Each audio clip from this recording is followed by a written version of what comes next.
I'm Doug Joyce, and this is The Crafted City.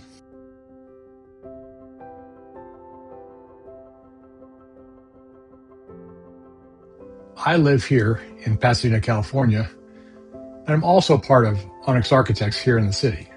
At ONYX, we do team-wide design charrettes to spark creativity and generate innovative architectural concepts. One of the things these collaborative sessions do is to expand our thinking as to how we design places to dwell that go beyond just providing shelter.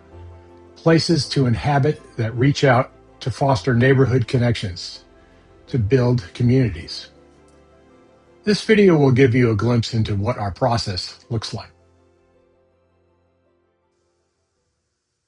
The reason we build cities is to facilitate commerce and our culture, and to provide places to live for the people who participate in this commerce. If it's too hard to build places to live, we have a housing shortage. So some people have to live in crowded conditions, or they have nowhere to live. The commerce and the culture suffers.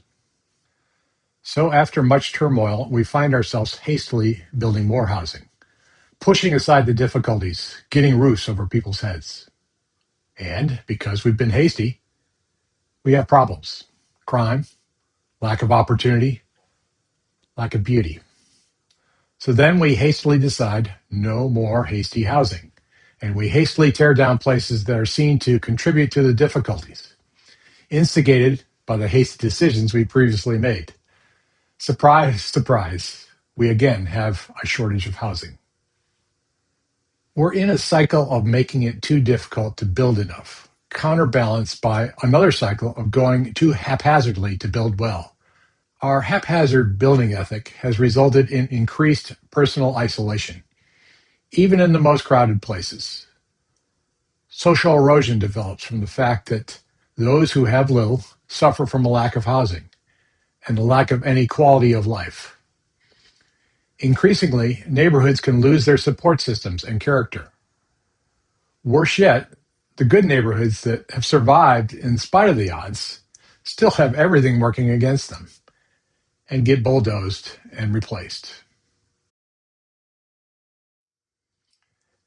Happily, there are some thinkers and designers seeking solutions out there.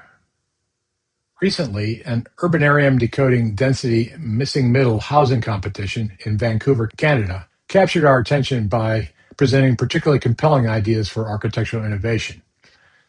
This initiative sought solutions that bridge the gap between single-family homes and large apartment buildings, addressing both the greater housing needs and community building potential. Similarly, the growing single-exit movement for multi-story residential buildings has emerged as a catalyst for reconsidering fundamental housing design assumptions. The approach offers different pathways for architectural expression while potentially improving space utilization and construction efficiency without compromising safety standards. This inspired us here at ONYX. In response to these concepts, our office organized into distinct collaborative teams, each tasked with developing comprehensive designs that thoughtfully integrated both the pragmatic efficiency of the single exit concept and the community-oriented principles underlying missing middle housing typologies. What we're doing here is just dipping a toe into the water. Yet the teams explored, developed, and tested residential building configurations that deliberately challenge and transcend the limitations imposed by outdated prescriptive zoning practices that have dominated urban planning for decades. Our approaches prioritized adaptability, community integration, and sustainable living patterns. The site we used is nearly 2 acres in northwest Pasadena. It was formerly a building supply store in a decades-old mixed-use neighborhood. Each team's design should contain about 100 living units, along with commercial and community spaces to support the neighborhood. Outdoor spaces are important to be included and designed for beauty and activity that are integral to the building's function and design. Our participants broke into 3 teams. These teams have been constant through the different charrettes we've done. We've already ask each team to maintain the same themes and design approaches that they've used in previous charrettes. Approaches such as procession, patterns, light, symbols,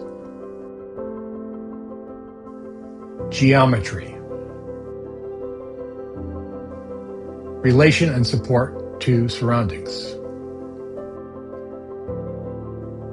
The explanations and debates amongst the teams was friendly but vigorous. What do these ways of thinking about housing really mean for our design process? We're learning to do more than just designing housing units and places to put people's cars. We're learning how to create communities to make better neighborhoods and better cities. All of us involved in the practice of designing and building places for people need to do a better job of thinking about how people exist and thrive with what we provided. How do the people that we're designing for get the things that they need? How do they meet other people? How do they maintain a feeling of well-being and security? And how do they make a living? Our efforts suggest that we can do a better job creating individual projects that create microcosms of the neighborhoods and communities that we really want. And if this was done many times over, it would be transformative in the financial and social well-being of cities where we live.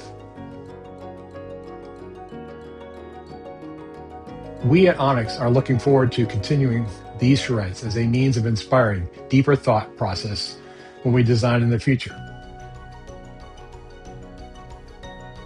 Thanks for checking in with us here at the Crafted City.